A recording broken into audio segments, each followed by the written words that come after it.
जनतेच्या मनातील माझी उमेदवारी रमेश थोरात। गेल्या 40 वर्षात कळवण सुरगाणा मतदारसंघातील रस्ते, पाणी, आरोग्य, सिंचन, वनपट्टे, धरणे आदी विकास कामे केली नसल्याचा आरोप रमेश थोरात यांनी केलाय। कळवण सुरगाणा मतदारमधील बहुतांश रस्त्यांचे प्रश्न मार्गी नाही। सुरगाणा तालुक्याचा रोजगाराचा बरोबर सिंचनाचा प्रश्न मार्गी लागला नाही। त्यांचा ओतूर धरणाचा दुरुस्तीचा प्रश्न म्हटलं की मध्येच राजकारण येतंय। राजकारण्यांनी तब्बल 45 वर्ष राजकारण केलंय। धरणाच्या दुरुस्तीला अजूनही मुहूर्त लागला नाही।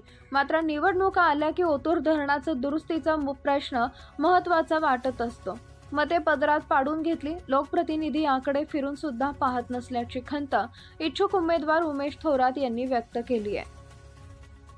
माझी उमेदवारी घेऊन काही बिनबुडाचे आरोप। माझ्या उमेदवारीमुळे माझी आजी आमदारांना हादरा बसलाय। कळवण सुरगाणा मतदारसंघातील विकास खुंटला।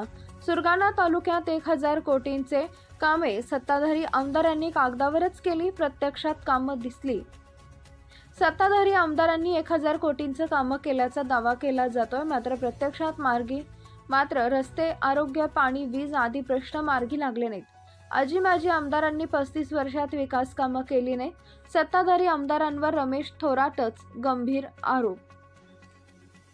पाण्याचा प्रश्न असे ह्या माझ्या प्रचारात किंवा माझ्या याच्यात प्रथमतः ह्याच मुद्द्यांना आम्ही प्रखरतेने हे करणार। दुसरी गोष्ट सुरगाण्याचं म्हटलं तर फॉरेस्ट प्लॉट हा मुद्दा फार 50 वर्षापासून माझी आमदारांनी लावून धरलेला आहे, परंतु त्यांच्याकडनं काय अद्याप सुटलेला नाही। त्याला प्राधान्य देऊन ह्या पुढील वर्षाच्या काळात हा मुद्दा 5 वर्षात निकाली लावून माझ्या गोरगरीब जनतेला तो मिळवून देण्याचा प्रयत्न करणार। सत्ताधारी जे आमदार आहेत हे सांगतात की आम्ही सुरगाणा तालुक्यामध्ये जवळपास 700 कोटी 1000 कोटीची कामं केली, खरोखर केले गेले आहे।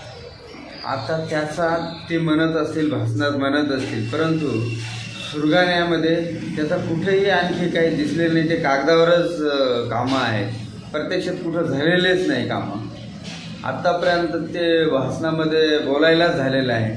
ते 700 कोटी किंवा 1000 कोटी म्हणतात, परंतु ते येऊन दाखवावं। तिथं आज आम्हाला उपजिल्हा रुग्णालय पाहिजे होतं, तिथं एक त्या दवाखान्यामध्ये थोडं औषधसुद्धा मिळत नाही।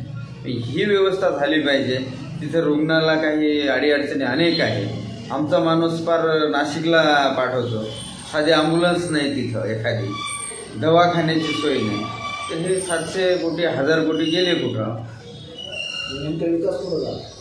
विकास कुठं झाला हा प्रश्न त्यांना करावा लागेल आपल्याला, की हे पैसे कुठं आणले आणि कुठं टाकले, याचं काय विल्हेवाट लावली।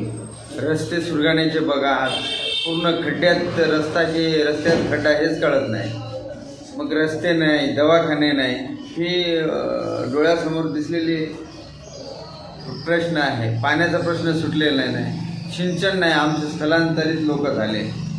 ह्या मुद्द्यावरतीच आम्ही इलेक्शन लढणार आहे। मागील निवडणुकीमध्ये आमदार पवारांनी प्रचारामध्ये सांगितले की तिथे सुरगाणा तालुक्यात स्थलांतरित आहेत, ते आम्ही येत्या 5 वर्षात कमी करणार, मात्र ते झालेले दिसतं का? अजिबात 1% सुद्धा झालं नाही।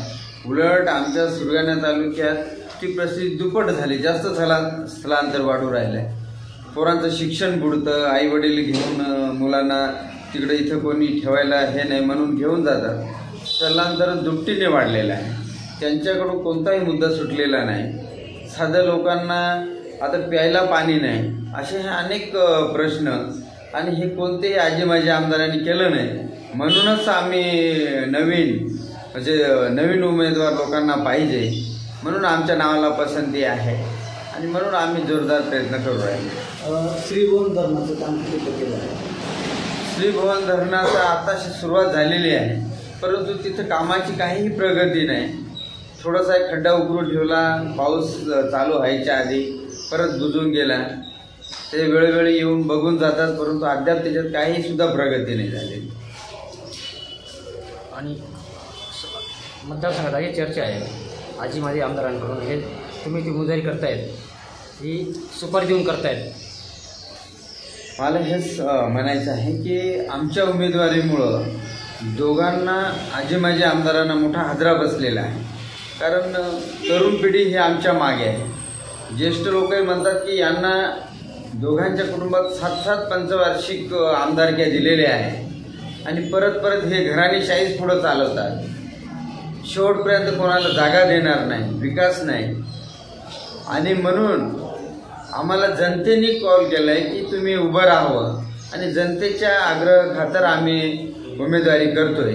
आम्ही कोणत्याही यांच्या दोघांच्या आजीमाजी आमदाराच्या मोहाला बळी पडणार नाही. आम्हाला जनतेने विनंती केल्यावरून आम्ही उमेदवारी करतोय. आपलं पक्षश्रेष्ठांची काही बोलणं झाले उमेदवारी संदर्भात? कारण की आपण बऱ्याच दिवसापासून कळवण तालुक्यामध्ये सुरगाण्यामध्ये बॅनरबाजी करत आहात. नाही, आम्हाला पक्षाकडनं सूचना आहेत की आपण प्रत्येक मतदारसंघात जोरात काम करावं आणि नाशिक जिल्ह्यातील कळवण विधानसभा, निफाड विधानसभा ही पक्षश्रेष्ठीकडं आम्ही मागणी केलेली आहे.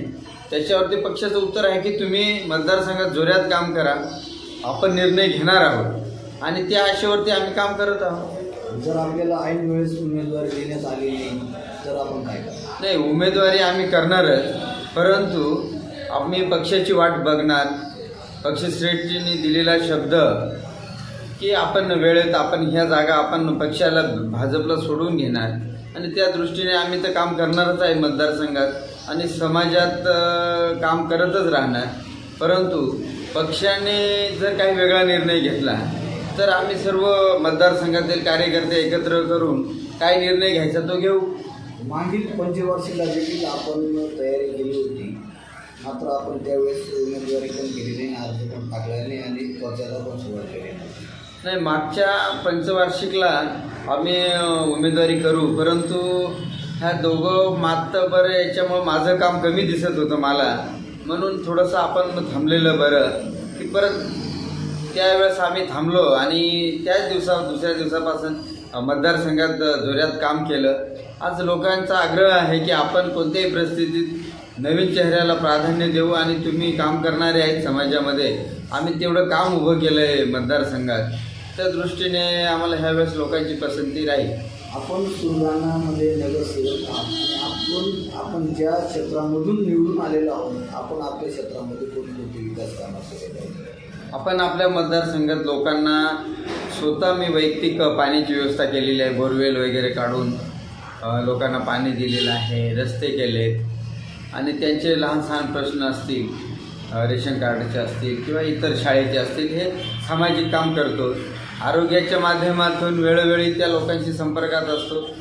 सुखादुखात आम्ही प्रत्येक वेळा त्यांच्याशी 24 तास उभं असतो आम्ही त्या मतदारसंघात. नगरसेवक या नात्याने आपण किती कोटीची कामं आणली असतात? आत्तापर्यंत आम्ही 2 कोटीचे कामं आणले. पक्षाच्या माध्यमातून 2 कोटी रुपयाचे कामं आपल्या सुरगाणा शहरात चालू आहे. आपलं धोरण काय आहे?